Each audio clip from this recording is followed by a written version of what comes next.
there's just no words for like what it's like to lose your child when they still had so many things that they still had to do. Yeah. I think that again we see our other children kind of accomplishing these goals with college and with with high school and driving cars and jobs and boyfriends and all this other and girlfriends, whatever, and all this stuff, and it's not fair. And the fact that we're not able to see them accomplish these things that we know they would have accomplished, that we're supposed to now, we have to think about them in terms of what are they doing in heaven today? Are they hosting a party up there? I mean, it's snowing here, so maybe I don't know what she's doing up there, but are they hosting a party up there? Are they welcoming in their other friends? I mean, to me, when I see somebody, in this community pass away, I think, okay, well, at least I know that there was an amazing angel up there to welcome them into heaven. But I shouldn't be thinking like that. I should be thinking, this is terrible. Why are we almost normalizing in this world and normalizing that it's okay that our kids they're almost like second rate at this point. They're not getting what they need in order for them to still be here. And just to live, just to survive. Yeah, it's when they're going through these treatments, when they're going through a diagnosis, when they're going through all of the procedures that they have to go through, from brain surgeries to MRIs, CTs, lumbar punctures, stem cell transplants, all of this stuff, when they're going through it, they're not living, right? They're surviving at the best rate that they can just to get through the next day and hope that they have a chance to talk about it. And they hope they have a chance to not have to worry about it, and it'll be a distant memory for them and they can just move on from it. And as parents, we're watching it, just praying and hoping that we're not going to have to say goodbye to them. And in the backs of all of our minds, I think we're never really accepting of it, but I think we know that it's a possibility. And, as you mentioned before about, side effects when you're going into surgery, when we get a pamphlet, I mean, it is a stapled list of things about surgeries and chemos. And the very first page, maybe the back of that page, is a description. The other 19 pages are side effects and what could possibly happen. And all the way, and at the very bottom, death, right? And we know that we're not given any chance at all to process what's happening. It's like, sign the paperwork. We've got to get this done now. Sign the paperwork. We've got no choice. And we have to sign that. That's what's mind-boggling. And I don't think people realize what it's like to literally sign your child's life away. Like, this could save their life, but it could also kill them. Like, okay, that's fun. Like, that's not okay. That's not normal. That's not normal. No, it's not. And I know that with JC's first admission, we signed her first authorization form early hours of the morning on the back of a tissue box because we had nothing else. We signed that form saying, yes, we need to do this, but this is what could happen. And what choice do you have? A lot of people will say, well, you've got choices. You can get second opinions. You can get third opinions. Not at 2:00 in the morning when, your child is, experiencing horrible side effects from whatever the hell is inside of their brain that is causing all the issues that they've had for months that have caused, and what they don't get is the backstory, the misdiagnosis for weeks and weeks and weeks, or even months, because not because doctors are bad at their job, but because they're not looking for this. Okay. With Jace, it was gastrointestinal. It was stomach issues. It was a pain in one arm intermittently. She would be nauseous at some times of the day, completely fine the rest of the day. They thought she was constipated. The child was on more damn laxatives than, I don't even know how the hell she was walking straight, and it wasn't making a difference, right? Like, because it wasn't constipation. Yes. I Right, know another family right. that went through that. Yeah. And at the end of it, and you're like, okay, well, this isn't working. And my wife, and she'll tell the story, is she'll tell you that she was in so many ERs and, urgent cares and things like that, that she felt like she was being watched. Like she thought they believed that she was doing something to her to make her sick, and she was just seeking attention. And it got to the point where finally one day, and I honestly will say this, by the grace of God, one day JC's eye turned inward, which had to do with the pressure of the tumor. And because of that, we had a rush appointment that proved that there was swelling of the optic nerve, which finally gave the diagnosis of choroid plexus carcinoma, a brain tumor in the ventricles of her brain. And if then you take the symptoms of that disease and line them up with the symptoms she had, it was a perfect match. But what doctor is looking at gastrointestinal issues or the symptoms you're giving and saying brain cancer, right? We're not looking for that. But at the same time, I really think that those possibilities should be explored in the sense of it's like a reoccurring, that people keep coming in and getting checked. it needs, this comes back to listening to the parents. Parents know best that there's something wrong with their kid. You're Right. telling me it's X. I'm telling you it's Y. We got to meet somewhere in the middle because I'm here again and the symptoms aren't getting better and they're deceiving symptoms. And that kind of stuff is far too common. We preach big stuff like breast cancer, prostate cancer. We preach early detection. But when it comes to pediatric cancer, we don't preach that because everybody just assumes that any symptoms are related to something else and not necessarily where we ended up today. And so, it's really about listening to the parents and understanding that if we think something's wrong, we need you to do that deep dive and not worry about whether or not it makes your reputation look bad or whether or not it makes you feel uncomfortable. Because I'm telling you, the parents in this community have got such a vast, just overall general medical knowledge of what's going on, not because they Yes, went they to do. school, right? But because we have done the research and we've done the deep dives and we've done all the searches online that they tell you not to do, right? We're not supposed to Google, we're not supposed to WebMD, but we do it because we want to know, number one, what the symptoms mean, but we also want to know what drugs you're putting in and what the potential is for what could happen. Like we know what's going on, but we're almost looked at as like lay people. Like you don't know what's happening and it's a shame. We had a doctor once JC was put on hospice and I called them out saying, you didn't tell us that this was going on. You didn't tell us that she had developed leptomeningeal disease. It was listed as something else, leptomeningeal, whatever. It wasn't listed as disease and the severity of it wasn't put in the notes and you never talked about it. And they said, we don't usually go into that deep because, essentially they're medical big words and a lot of people don't understand them. I said, are you effing kidding me? Like we understand exactly what's going on and we should have all the tools in our toolbox to know how to fight back if there's something that is going on. So again, not all doctors are like that. That was, maybe that's just us, but I think they believe we don't understand enough to tell us all the details.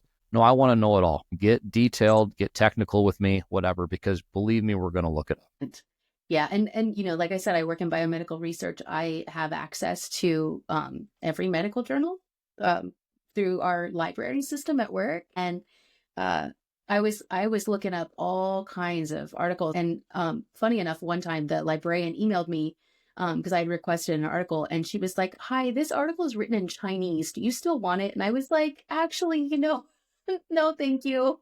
I think I'll pass because I don't know Chinese." I mean, I have access, which sometimes it's a blessing and sometimes it's a curse to have access to that much information and that much detail. Like, but yeah, I definitely was one of those parents that looked up everything and, saw a lot of things. I had printed out all of these articles, these medical journal articles and, from the NIH and stuff. And I like folder. It's insane. Not that it did any good, right? Like, But the reality of it is you've got that knowledge and you've got that what you've absorbed and all of that you can then pass on to others. And and again, like I say that, and maybe you feel this way, maybe you don't, but we couldn't save JC. And at this point, our mission is not to save, it's to continue the legacy. And so what we've internalized, what we've absorbed amongst or along this journey or shit show, as my wife would call it, what we've absorbed, we can pass on to other people and we can hopefully be helpful to them in their journey or helpful to them when, new diagnoses come down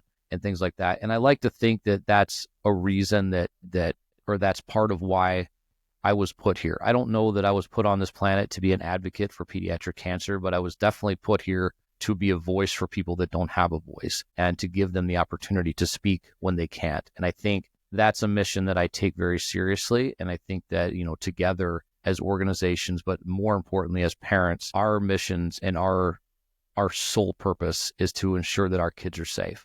Our children, they didn't make it through this cancer battle, but at the same time, they left such a mark on this world that we have to make sure that their legacies are absolutely carried out. And, because otherwise they're going to yell at us when we get up there to them and they're going to let us know that we failed. But I don't think they'll do that, but maybe they will. I don't know. Like I said, it's snowing today, so I don't know if she's angry, but it was oh, all that's so clear. funny. It was all clear out there, and now it's a mess. Oh, I think it's supposed to be nasty here too. I think it's going to rain. I think we're getting the liquid version. Yeah, we had that for 2 days, and then all of a sudden now it's snow. Whatever. Yeah. I want to get a Anyway, that's garden. I want it to be springtime, done with winter. yeah, that would be and well, that's yeah. We spent a lot of time last year in the yard getting it all ready to go, and now it's all covered in garbage. And now we just got to fix it. Yeah. It'll clean up and it'll be good, and then we'll move on with our summer. And then we'll Um, be back in September again. It'll always be uh, another September. that's right. That's right. And I look forward to it every year. Like I said, I think this past year, correct me if I'm wrong, but this is the fourth year we've been, but this past September seemed like it was by far the biggest with the most people and things like that. And the only thing I will tell you that I don't like is that I feel like the people standing in front of that stage, that group got bigger. And that is terrible because that means, again, we're maybe not us specifically, but as a country, we're not doing enough to ensure that group does not continue to get bigger. And I hope that we can see some real progress and we can see some real things moving forward. And again, take the RD politics out of everything. Just know that no matter who represents us, who represents you or I, that we have to still be that voice, and we have to be that voice of reason, but also that voice of praise for our kids, and ensure that what they did on this earth is not forgotten about and is not taken for granted. The other story that I often tell, and again, one that's hard for me to say, is that at JC's funeral, I didn't really cry. And it wasn't because I wasn't sad, but at that point I was kind of just taking it all in. But the one thing that broke me, but at the same time gave me hope and maybe some closure, was that the pastor said that JC came to heaven's gates and said, but I only had 8 years. And God said, but look what you did in those 8 years. And I think that is so important for us to realize that what our kids did in the short times that they were here will impact us for hundreds of years beyond now. And we have to ensure that we take that impact and we never let it stop. Absolutely. Although I would love it if I was no longer needed. If my work here and my childhood cancer advocacy was no longer needed, if these kids were all surviving, I would love that. I would love to retire. I would love to just give presents and make it happy and paint kindness rocks and, just, leave a happy trail wherever I went and do toy drives and things. Like, I would love to only do that and not have to do any of the raising of funds for research. And so, it would be great to not need us in this community and all go towards survivorship. Because that unfortunately, that's still going to be an issue. Even if the research goes out, we can get new treatments that save these kids' lives. I think the survivorship aspect, because, if somebody has breast cancer or prostate cancer in their 30s, 40s, 50s, 60s, 70s, 40 year later, what happens to their bodies, 40 years out, 50 years out, it's not really necessarily a concern, but for our children it is. And, how these treatments affect your body long term, I think is always going to be, it's going to be our next issue. It's going to be our next fight. Yeah. If we can get them to survivorship, but we have to ensure that survivorship is long term and good. Like I said, and right. Healthy. Yes. Yeah. We have to think beyond the 5 years. That 5-year mark is whatever. I'm assuming that it was a round table discussion, and someone said 5 years sounds like a good number. And Sarah got 4.5. She got 4.5 years out from diagnosis. She almost made it to 5. Almost made it. See, yeah, we have to think beyond what that number is, because it's just a number, and the survivorship has to be something that gives you meaningful survivorship, which means a life without. You're going to worry anyway, but a life without worrying what's going to happen in the next 5 minutes versus tomorrow. And too many of these kids have something that I learned, or that when I started kind of doing a lot of this, was a story that I read out of Pennsylvania when they were, working on legislation out there, is that a child was finished with her treatments. She was done. She was going in to get that notebook that was, here's, you're finished with your treatment, you're finished. And then inside that notebook was a list of 12 different types of cancers that she may develop because of the treatments later on in life. Like, that's not survivorship. And that's not part of that 80%. And it shouldn't be. It shouldn't be counted as that, because we're doing a huge disservice to our kids if that's what we're telling them afterwards. Hey, by the way, you made it, but look what might happen down the road. When I try to connect myself or our organizations, whatever, with Susan G. Komen, it's not because I think they're doing something wrong. But at the same time, I look at it and say the instance and the high instance rate of breast cancer amongst girls to develop later on in life because of cancer treatments is huge. So we should be working together with an organization like Susan G. Komen and combining campaigns and making it like, use your reach, use our voice, and let's make a huge difference here, because we should be, we don't want to be working together, right? We don't want to exist. I want to go out of business too, but at the same time, like we have to work together in this community. We have to work together in this space, because with cancer being, and we have to designate it, right? The number one killer by disease of children in this country is still cancer. And it's the rate is alarming. And what we're dealing with every single day, there's more and more parents like us every day. There's more and more parents that have to put their shoes in front of the monument every single year. And that shouldn't be the problem. That number should be getting smaller. We should go out there one day and there should be no shoes, because we've figured this problem out. I don't necessarily think, like a lot of people do, that there's some kind of cure sitting on a shelf somewhere with dust on it. I just think that we don't have access to what we need to make it happen. I think we have the brightest minds on the planet that are looking at this stuff. I just don't think they have the tools in order to make it work. You can't have the sample and no research money. You can't have, an idea and no samples to test. Like, we have got to get all of these different aspects to come together before we're going to make a massive difference. And I do, going all the way back to the beginning, we should celebrate every victory. 8% is better than 4%, but it's still horrible. It's not making a difference. Yeah. It's not making an impact if we're still having to fight so hard for funding that was taken away, or funding we didn't get, or funding we don't ever get. Like, I look at it like we can surmise everything that's going on right now and say, okay, funding fell apart because of December 2024. And my look at it is, no, funding fell apart because for decades we haven't had it. You know what I mean? So it's like you can't say all of it. Priority. Yes. No, it's just not. And I want everybody to stand up, and I want everybody to scream and yell, and I want everybody to realize that our kids are the absolute only chance at a future that we have, period. Because without them, we don't have future doctors, scientists, we don't have future researchers, politicians, we don't have future presidents. We don't have people to elect people into office if they're not making it to 18 years old. So unless we're going to lower the voting age to birth, then these kids, if they're not given an opportunity, we're not going to get to that point. And these kids right now, JC, Sara, they're the ones, whatever their chosen path in life would have been, they're the ones that are going to make these discoveries. They're the ones that are sitting on these discoveries that are waiting to be made. And then we lose out on that chance. Absolutely. And that's not fair. Absolutely. Well, that got deep, huh? Yeah, they should. They should be here driving us crazy and making mistakes and making us proud and doing everything that our kids are supposed to do. We shouldn't be celebrating virtual birthdays for them every single year and not having presents under the tree, during Christmas time. We shouldn't be doing that. We should be celebrating what they're doing every year, and, going out and seeing, every time I see a kid of JC's age that has red hair, it breaks my heart, because I'm like, that's what she would be. That's what she would be doing. And we have those conversations all the time. Like, what would she be doing today? What would she be in sports? Would she be singing in the choir? Would she, what path? Well, I know she'd be riding shotgun with her sisters going to Starbucks. I know that. 100%. Playing in the snow. She'd be playing in the snow today. She did love to play in the snow. She might be making a snow angel or building a snowman. Well, that would be better than her dumping all this snow on us right now. Yeah.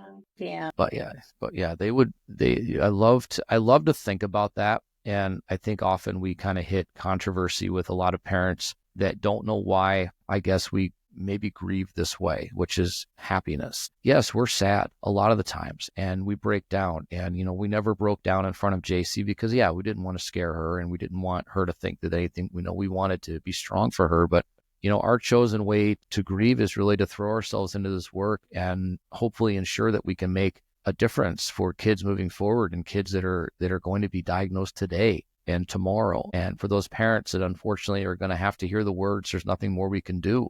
we want to be there for them. And we want to tell you that if you're in our position and you lose your child, that it's okay to smile. It's okay to be happy, because that's who they were and that's what they would want. And they wouldn't want you to be sad all the time, but it's okay to be sad.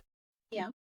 But, it's, and that's the thing. I think that, we all do it differently. Every single one of us does it differently. There's no right or wrong way. But I think that, I question it. I remember waking up the next day after she passed, and I asked my wife, I said, is it okay to smile? Are we supposed to be like, can we laugh or be happy? And we just determined that, yeah, because that's who she was and that's what she would have wanted. And so, we do the best that we can, and we all still have our days.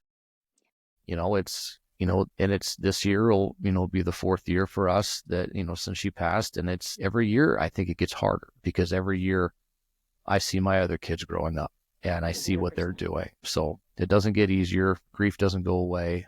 You just learn how to adapt better, I think. Absolutely. Absolutely. You build your life around this grief. Like, the grief is so big, and then the rest of your life has to kind of adapt to fit into this. And yes, you still smile. I seek out sources of joy.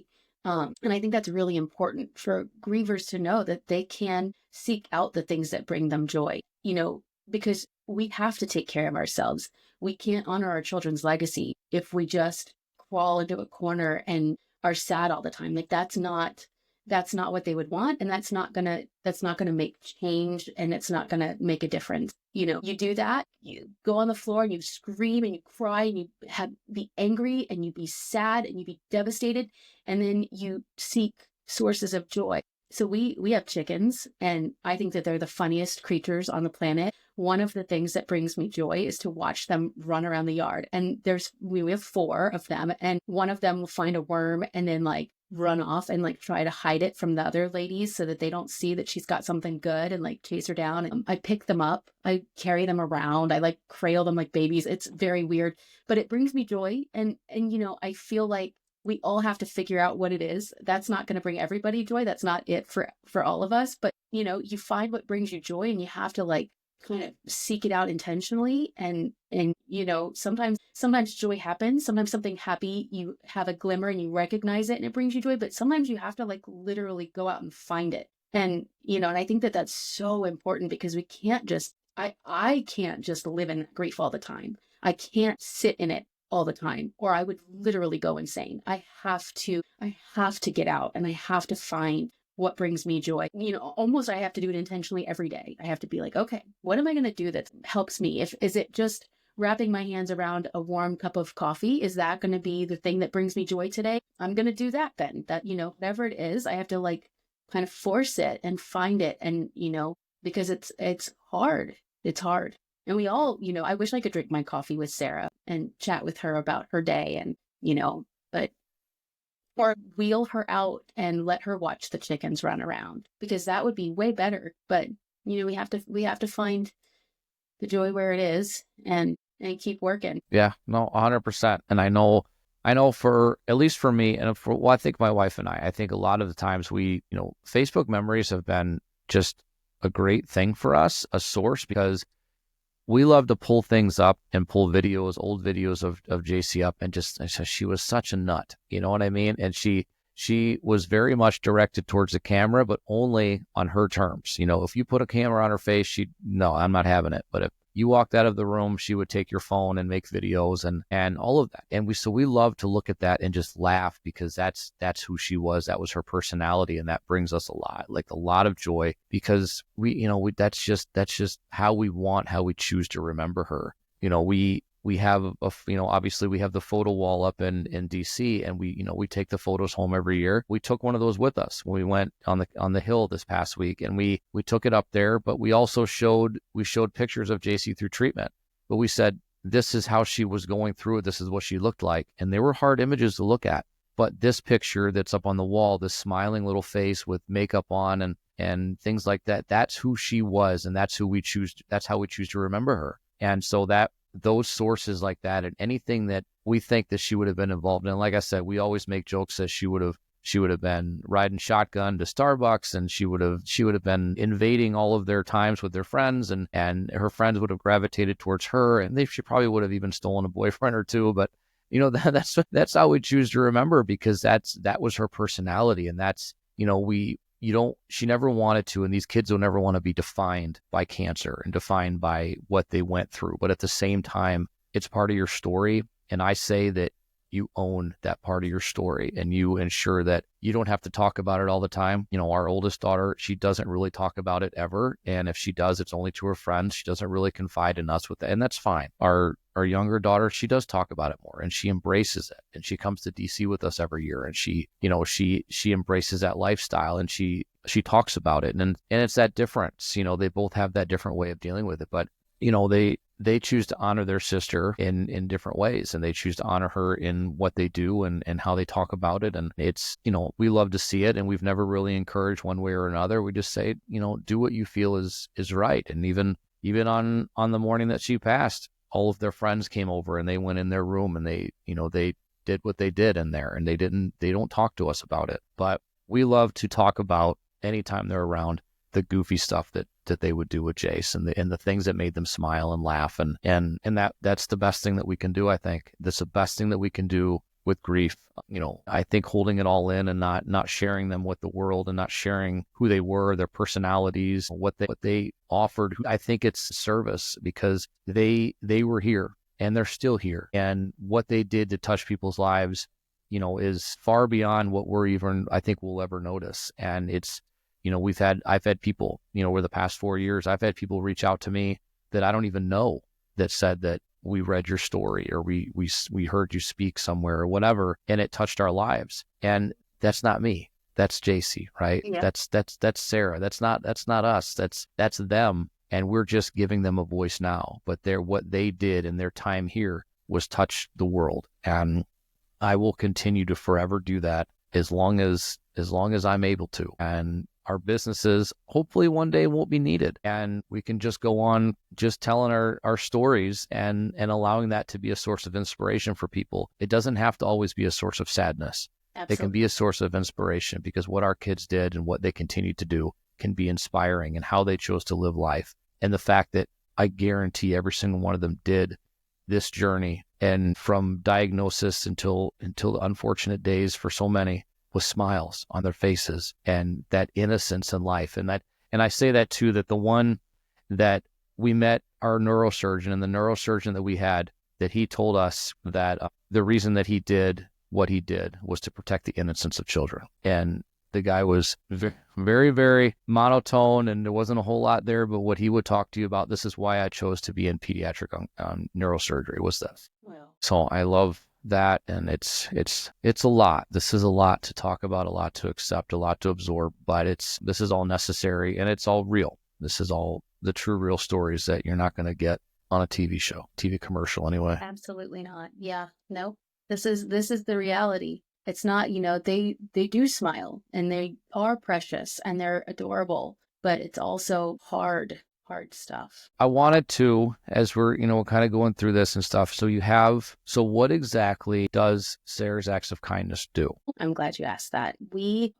So we do acts of kindness for kids with cancer and their families, but that's the biggest piece of what we do is biomedical research. We fund research. We have a specific researcher that we work with out of Children's National, and she has a database of tumor samples that are shipped to her from around the world that are for rare brain tumor types. And she does research using different samples and different drug protocols kind of around the world. So, one of the tricky things about doing a clinical trial for pediatric cancer is because it is rare, especially the rarer tumor types, there isn't a big enough sample size to do an adequate clinical trial study in a timely fashion. So sometimes these clinical trials can take a very long time just because you're testing the drug, and it takes a long time to get enough kids with that same tumor type in that same geographical area. So she's having these tumor samples sent. There's a database of tumor types, and then so that she can compile a larger data set for clinical trial. And so we fund that research. We also were part of Children's National did a focused ultrasound study. Was part of that study, and that we funded part of that. So we work with Children's National and we work with researchers at Children's National and fund research in the hopes of finding better treatments for pediatric brain cancers and saving kids, and doing it in a much quicker fashion than we've seen in the past with these clinical trials and these studies. Just because, we've got it's not a local problem, right? It's a global problem, and so taking it globally, getting kids, tumor samples from, biopsies or from postmortems, and testing drugs on those samples or on the children themselves can hopefully bring about these changes a lot faster. Yeah, absolutely. And I love that, and that you have that kind of direct connection to a researcher and that you're able to work with them with this. I know it took 4 years, but I finally was able to get JC's tissue samples donated to Gift from a Child and to the CHOP Research Center, because they had been sitting in storage at the hospital where it was extracted for all these years. And up until about a year ago, I didn't even know that they were there. Wow. And so now they are there. They're available for research. Anybody that wants to research choroid plexus carcinoma, please reach out, because this is one of those rare types that there's not enough of a sample set for it to really be included in anything, or for somebody coming in as a new researcher, or, again, with us, with the UW system as a researcher student, to really have that ability to go after a sample like that. And there's a bigger sample set of some other types of cancers within pediatrics that they can have access to. So these rare types of tumors are so crucial to have that one bright, intelligent mind looking at, that are willing to kind of take the road less traveled and look at these types of tumors. I found one doctor in New York that is doing an NIH funded grant study on her type of cancer, and hopefully he will have, a sample of her tissue soon that they can work with. But it's important that we're doing this, and I'm excited that you guys are able to do it, and I'm glad that we were able to get JC's tissue donated to where it needs to be. But again, we kind of fall back on that. It's us doing the legwork here. It's us carrying the load of this advancement and what we need, what we needed, and what we need now. And it's good, but at the same time bittersweet, because without us, again, this research doesn't happen. This research doesn't get noted, and that's an issue that we have. I don't know who to yell at about that, but that's an issue. It is. Our researcher is 100% philanthropy funded. She does not get any grant money from NIH. She does work in the clinic as well as at the lab bench. So, I mean, it's a lot. It's a lot because, how many bright minds have not been able to do the research that needed to be done that would have saved our children because there wasn't the funding. Like that's the issue, is that those cures could have been found potentially, and we will never know, but how many cures could have been found already if the funding had been there.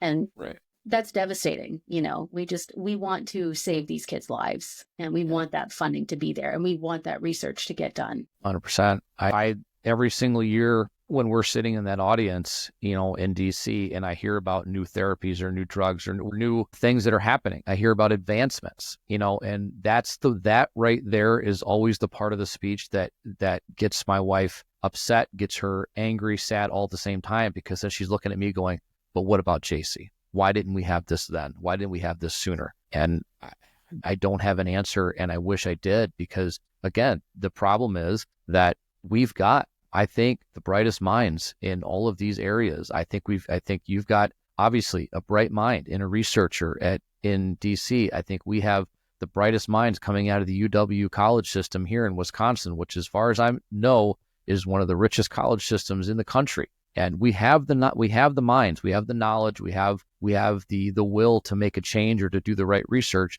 But if you don't have access to actual sample sizes and things that you need, how are you supposed to do the work or even know that the problem exists?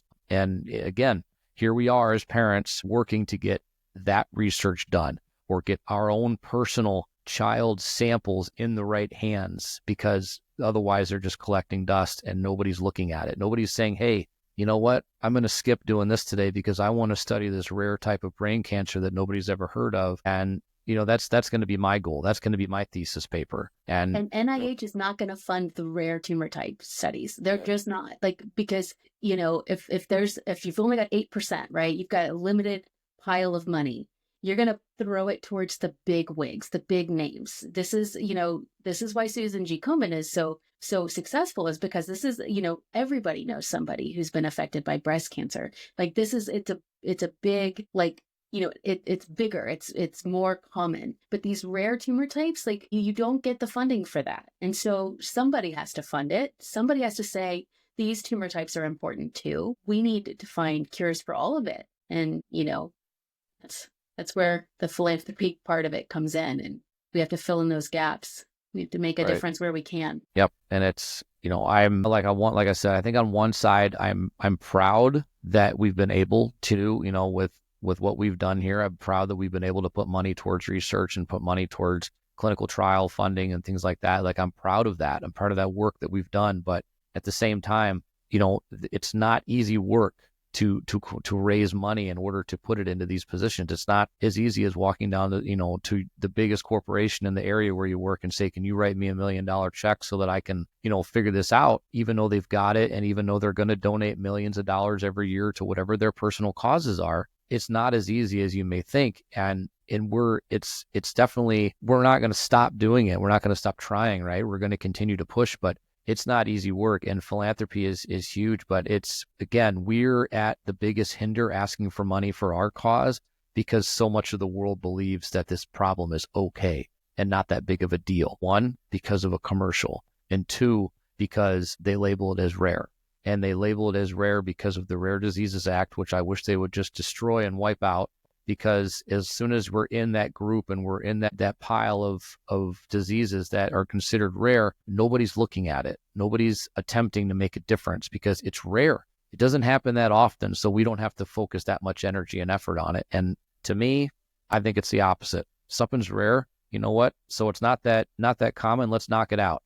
Let's get it done and taken care of, and we'll move on to the things that are a lot more prevalent in the world. But that's not the way the world works. And so until we can somehow effectively remove, to me, which is fraudulent marketing, and not have it out there to prove that everything's okay, we're always going to be facing an uphill battle from two kinds of people. One, it doesn't affect me, so I can turn around and walk away. Or two, I saw on TV that everything's okay. It looks like everything's okay. So what are we donating to? And the reality of it is, I'll follow that up with, if you write checks to organizations every year as a way of donating, please continue to do that. But I urge you to please do your research as to where the money goes when you're donating. And I'm not calling out any specific organization, but do your research. Know where the money's going. I will tell you 100%, our organization, 100% of the money goes into what we do. It does not pay salaries. Doesn't pay salaries. It doesn't pay for vacations, doesn't pay for any of that. It goes right into the organization. And obviously with, Sara's Acts of Kindness, same way. Same thing. So it's like, this is the research that I want you to do. If you're going to write a check for $1,000 to this, research where that money goes. And all of that, if it's a nonprofit, it's all public information. And you can tell, I'm obviously, if an organization is huge, yes, salaries are necessary, this, that, and the other, but just know where your money's going. That's just really the moral of the story. If you see commercials on TV, that means some of that money is going towards marketing. I don't know about you. If you see a commercial on TV, commercials are not free. Right. They're not free. We don't have any commercials. Do you guys have commercials? No, I don't have any commercials. Okay. No, if we make flyers, we print them out ourselves. We pay for our own ink. Yeah. I hear Sometimes if we're fancy, we go to Office Depot and use their ink. Yeah. But if you see a flyer, even that's coming out of our pocket, like my pocket, like, yeah. Yeah. So it's one of those things where, you hear people talking, yeah, I donate to XYZ every single year. I just write the check every single year. And that's great. Like, they send me a t-shirt. Yes. They do. We have to start sending out t-shirts. I think that's what we need to do. I think that's the key. Right. You get something. You give me $1,000, I'll send you a t-shirt. That's what you need. It's everybody wants something for something. I get it. I mean, I get it. We're a capitalist society. I give you money, you give me a good. That's right. I guess. Well, I mean, it's one of those things where you just, I don't know. I guess I never, you grow up and I'm, I'll be 44 this year. Like, I'm not, whatever. You grow up and you see you see the commercials on TV and it's like, that's sad, that's terrible. And what do? You walk away. You don't pay attention to it because you're thinking, you know what, it's rare. I'll never be a part of that. It's never going to affect me. And then it affects you. And then what happens? Then the same commercial angers you and you watch it. And I said it like last year was the first time that I had ever seen the commercial go through its phases. And then at the end of the commercial, do a flashback and say, and unfortunately, this child passed away. Like I had never seen them, kind of show that happens. I'm like, okay, so maybe they're moving in the right direction to show that they're not a cure-all and it's not an end-all be-all. But it's not. It's the same thing. I mean, they are showing that there is mortality within this community, but it's still so much of it is based on what you get out of being there versus what there's a real issue. I know, and I will never take away the fact that I think that there's probably been and still is incredible research and discoveries coming out of that organization and out of that hospital, 100%. But I mean, at the same time, we're looking at it. We're looking like, who hasn't been asked the question in this community? Oh, did you try? Did you go here? Did you go here? Why didn't you? Right. Why did you go there? Right. Oh yeah, we've all been asked that question. I had a whole blow up a couple of years ago on social media about and I made a whole video about it, and people got all upset. And I said, because it's not what you think. Like it's not what you think up front. It is not a location that you can walk into, just like your local children's hospital, and be admitted for something. That's not the way that it works. You have to do your research and understand. We're not upset because of what they do. We're upset because of the way it's portrayed. And that's the difference here. And 100%. And so it's, if we're all working together at some point and actually making childhood cancer kind of the forefront of how bad it is and telling us how bad it is, then we're all in the same boat. I would, is otherwise, again, you have hundreds of thousands, if not millions of donors probably that are writing checks every single year because, number one, either they care or it's just a tax write-off, but every single year they're writing these checks. And do you know why you're writing these checks? Or are you only doing it because the envelope came in the mail and you thought, this is what I should support every year, and then I can say I support it, but not knowing where all that money goes? Like, it's not all 100%, it's not going to research. It just possibly can't, the way with the size of an organization. I would love the opportunity, and I have actually reached out. I would love the opportunity to be able to speak to them 100% on what they do, what they've done, how it works, all of that, not as a gotcha moment, but, as a true explanation about why it was chosen to market the way that you do, and not really tell and I'm sure the answer is because the donations would drop off if for some reason they realize that we're not actually fixing everything, and we can't fix everything. But, maybe we'll see. The email's out there, so we'll see if I ever hear from them. And, again, I'm 100% open to letting people tell their stories and letting people, explain things 100%. I'm not out to call anybody out and be a gotcha, but at the same time, people should know the realities of where you're. That they're not just an open door and welcome all children with cancer, and that they're going to try to save them. Like, if that were the case, if it was totally like, come on in, we welcome every kind of cancer in every circumstance, in every financial situation, and we're going to help you and we're going to save your kid. Like, if that was what they were offering, then we should all give them all of our money. Like, save all the children, but don't only choose to treat ones that you think you can save in order to make your numbers look good. That's not fair. You can't turn away kids that you don't think that you can make a difference for. It's just, yeah. It's a touchy subject. We'll put it out there. Like we know families and people that have been treated there and have done really well. But we also know families that have been turned away, and we're one of those families. And I think that we all are in the same circle here. We all should be working together because, the louder we are saying the same thing, the more people are going to listen versus us all screaming different messages. And we're just trying to, I think, accomplish the same goal. And to me, statistics they're not going to save you here. And I think that you can't make the statistics what you want. They have to be what they are. And, the reality of the situation is, to boast a certain percentage of cure rate at the same time, not really having a full spectrum of everything within our community that's being treated, or these kids are being diagnosed with, is just not truth. And it's just not okay because too many people believe it. And that alone hurts us because we're now fighting an uphill battle about people that say, well, but I heard and they said, and from what they told me, okay, well, let me show you the reality as you pull out the picture, or you pull out, like we have, my wife and I both have necklaces with JC's ashes in them. And like, let me show you this. Like, this is our daughter now. So that 80% means nothing to me because it didn't work. This is the reality right here. This is 100% what so many parents deal with every single day, every year. One in five of children diagnosed. That's the number. It's 1 in 5. They're going to pass away within that 5 years. So if they're past that 5 years, then they're not even counted in that number. Right. Yeah. See, 5-year survival rate. We have to think beyond the 5-year mark, 100%. And we have to ensure that one is not acceptable loss, which is almost how it's treated. That, we're saving 4. So if we lose 1, then that's okay.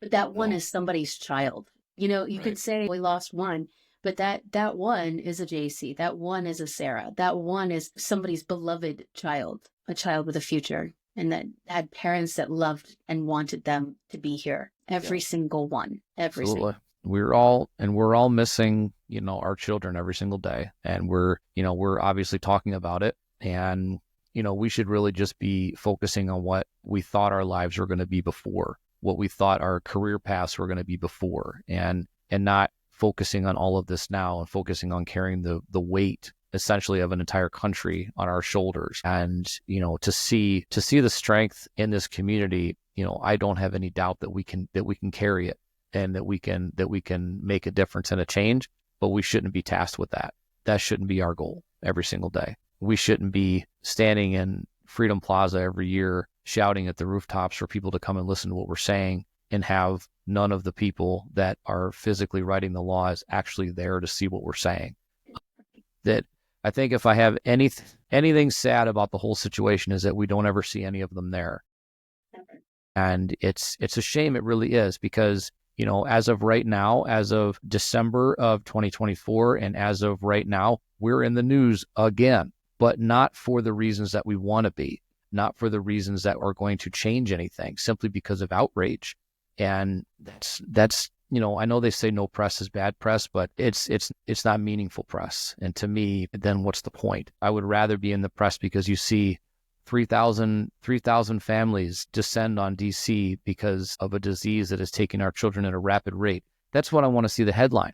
And I want to see people, what the hell are they talking about? And then come out and read it and find out why they're there, and then make stupid comments so that we can correct them. We didn't think this was a problem, or we were told everything's okay and this is that and you get this. And no, there's almost an $8 billion budget for NIH, and we're in the 200 or 300 millions of dollars that we get. Like, that's garbage. It is. I mean, what are we even funding with that? I mean, I don't even know, because then you have to take that number, and I think you have to spread it over the amount of kids under 18 in this country and say, okay, every kid is getting this amount of money dedicated to their research. I can't deal with it. I don't like it. I don't want to deal with it. I want to just yell at people.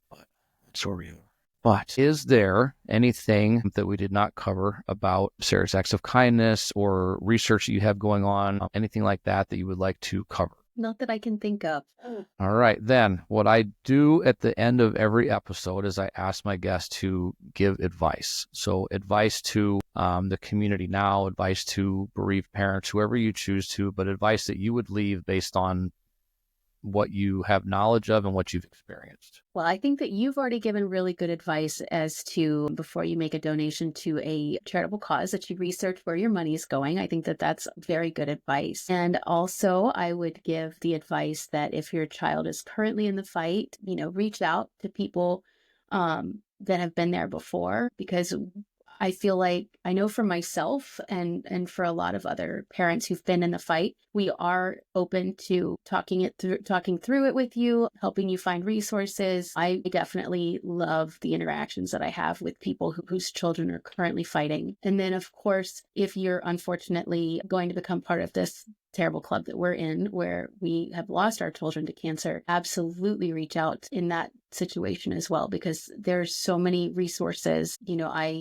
I'm fortunate that I live close to Ellen, and when Sara first of all, she was at the hospital with me a lot when Sara was in the hospital. And then also after Sara passed away, she invited me to go to a compassionate friends group with her. And I found that to be very helpful. I think that there's a lot of resources, but it's not talked about. And so I think that finding grief support is really important for those of us who are unfortunate enough to be in this awful, awful club. And we'll all, I know that for me, that I will be there for anybody who ends up in this club with those resources, with, there are bereavement retreats. I've never been on one personally, so I can't really speak to those, but there are options and there are resources. And then, of course, finding some joy. One of the first things we did was adopt a kitten because they're joyful and they play and they are adorable. And we actually named him after the doctor who put Sara on ECMO. So, just find joy, find something,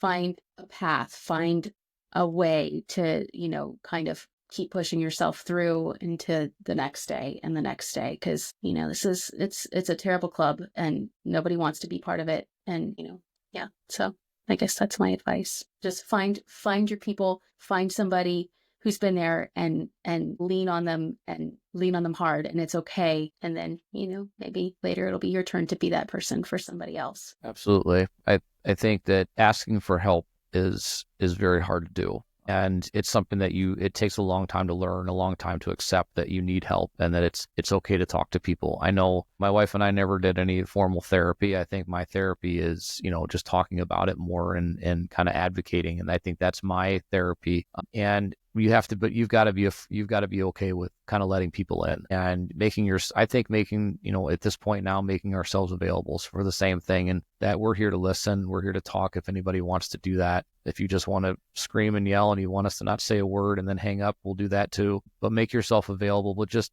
take care of yourself and don't be afraid to ask somebody for help. Even if it's, hey, can you just pick groceries up for me? Or do you want to go have coffee? Whatever, just anything that you can do to ensure that you're okay. And you'll be able to kind of give that back in turn later on.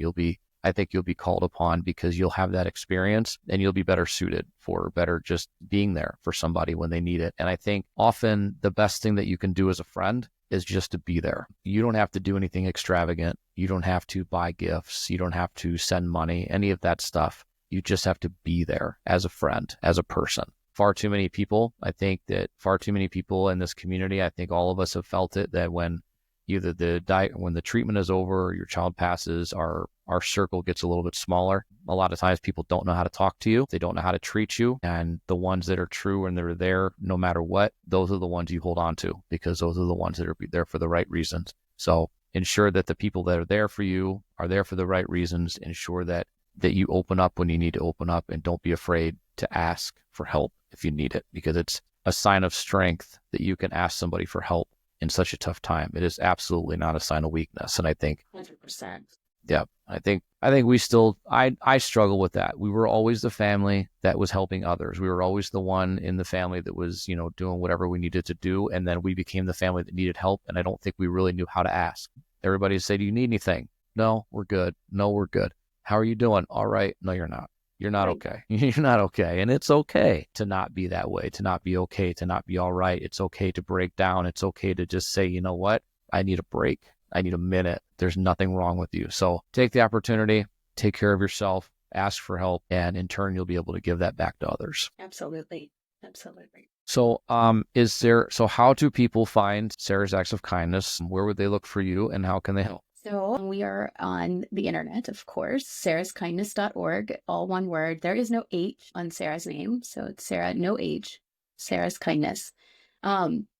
.org online. And then of course we're on Facebook and Instagram, and I'm kind of doing a little TikToking, but it's mostly my book stuff. And then, trying to get the bookish community to recognize childhood cancer. I mean, the advocacy is going to expand, and we are creating a documentary. We are in the post-production phase of that. That's been wild. I am very nervous public speaking. So that's been super weird, but that's been interesting to even watch the raw footage. And so, yeah, we'll be around, and it's only getting bigger and better from here. I'm glad. And I'm super honored to have not only met you at CureFest and each year and be able to speak with you and things like that, especially I think our first year kind of being so new to what's going on and in that space, literally 2 months after JC had passed our first year at CureFest and being around people that truly understood. And it meant a lot to us. So number one, thank you for that and being so open with us and for, kind of taking the time to continue that over the years and also to be with me today. It's incredible. What you guys are doing is incredible. What the research that I hope that you're able to come across and comes out of what you're able to do and fund, I think I look forward to seeing it. And one day, maybe I'll be able to get JC's tissue over there too, and we'll figure this out. And together I think our kids are going to come together and they're going to ensure that their parents do something incredible here. So We already thank are. you so much. Yeah. Thank you.